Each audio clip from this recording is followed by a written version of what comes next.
Welcome to the 3x5 News, Views, and Reviews for Blunt Index Cards. We get in and we get out fast, so keep up. Conspiracy theories were once a third rail for mainstream journalists, commentators, and politicians. Too hot to touch. But no longer now that many Americans of all stripes have found themselves intrigued by the question of whether Jeffrey Epstein committed suicide or was murdered. And if the latter, who wanted him dead?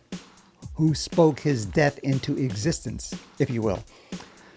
Speaking for myself from deep within the Epstein rabbit hole, lots of dirt and roots down here. I have, until recently, remained focused on the questions that preceded his actual death. How did Epstein get away with it? Where did he get his money? And of course, is Trump in the Epstein files? Finally, what about the well-being of the legions of young women, if you can call them that, girls actually, that he abused? Then I moved on to the actual logistics of his death in prison. But it just dawned on me recently that I was so concerned about whether he killed himself or was killed that I had overlooked the question, or if the latter, who might have actually committed the deed. I guess I'm just not a very good conspiracy theorist. Way back in the 1980s, articles appeared in respectable publications claiming that AIDS wasn't caused by HIV and also that vaccines might be dangerous. At that time, it didn't seem like there was a political agenda behind presenting and adopting those views. But as evidence appeared that those theories weren't true, I dropped them like hot potatoes. Those who didn't got burned, especially by the vaccine theory. I also succumbed to 9/11 trutherism, but grew disaffected with that too. Still, there was so much evidence. Part of me still wonders, I better move on, lest I destroy what little credibility I have left. To review, New York City Chief Medical Examiner Dr. Barbara Sampson ruled Jeffrey Epstein's death a suicide by hanging. Neither the U.S. Justice Department nor the FBI complied with that finding, but Dr. Kristin Roman, a New York City Chief Medical Examiner who actually performed the autopsy, said it looked less like a suicide than a homicide. Also, Epstein family, I know, hard to believe a man like that actually had a family, hired the famous forensic pathologist, Dr. Michael Baden, to observe the autopsy, and he reported the same reservations, pointing out damage to neck cartilage and fractures to the hyoid bone. The hyoid bone. If you're a fan of crime novels, TV series, and movies, then you are familiar with it. That's the bone that is broken when someone is strangled. Typically, hanging doesn't occur enough force to fracture it. But Chief Medical Officer Sampson maintained that those injuries result in older individuals who hang themselves. Epstein was 66 at the time of his death. The conspiracy theory goes something like this. Epstein was killed to keep him from revealing how his important friends and acquaintances, including hedge fund managers, tech magnates, sundry other billionaires, and various creatives and scientists, abused the girls that he provided them with. More complicated, meaning I don't really understand it, it's been suggested his death may have been the work of intelligence services such as the Mossad, for which some think he worked, and the CIA.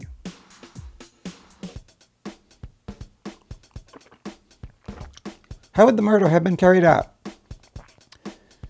ChatGPT has some ideas.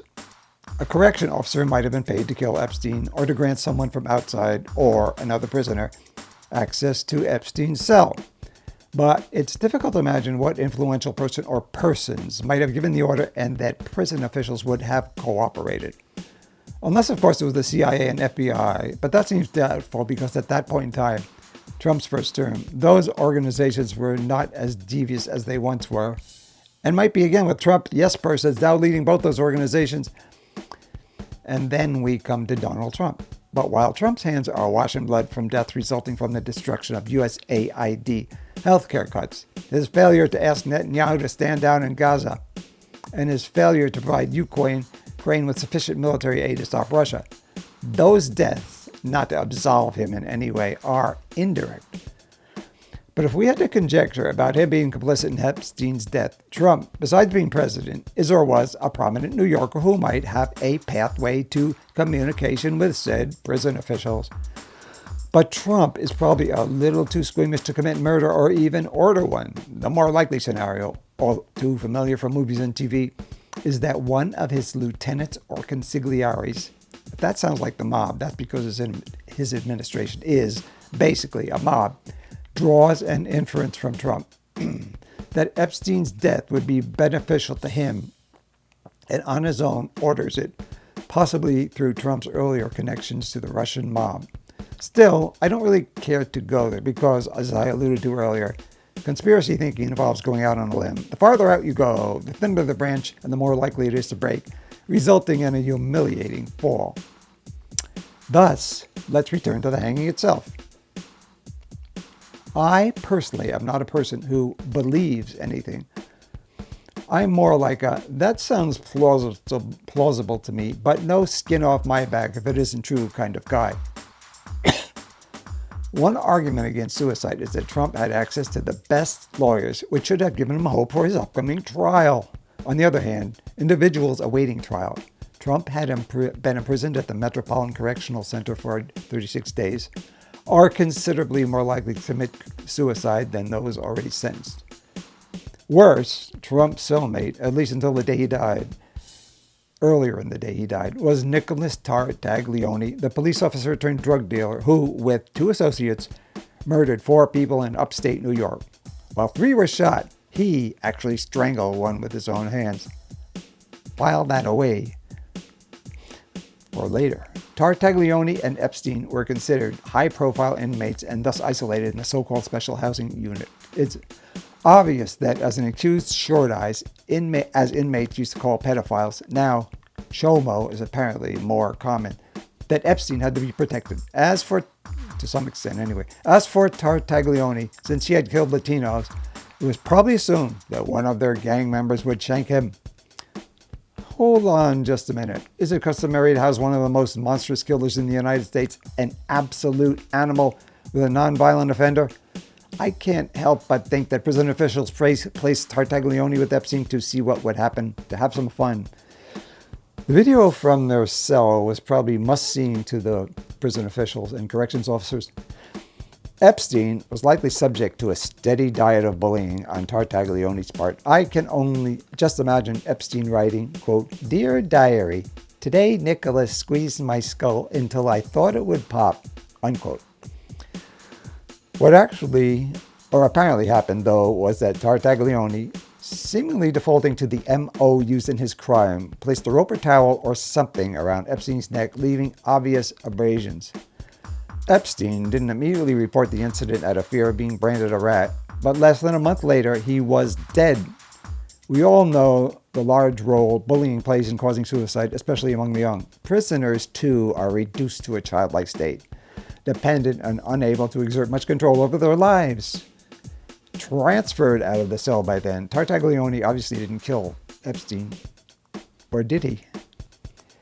In my last stab at conspiracy, maybe Tartaglione was the prisoner spotted going upstairs in the video. With the promise of favors, such as creatine for that musclehead that he was, one can imagine him let off his leash to ascend to Epstein's tier. Voila! The missing 3 minutes of videotape, as recently reported by Wired magazine.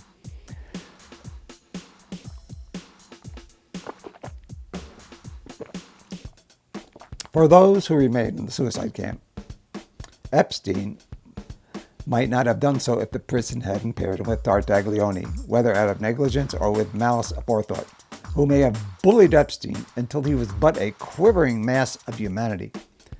Further evidence that Epstein was in harm's way was that he deposited money in the commissary accounts of inmates who he must have encountered on the occasions when he was out of his cell to keep them from picking on him.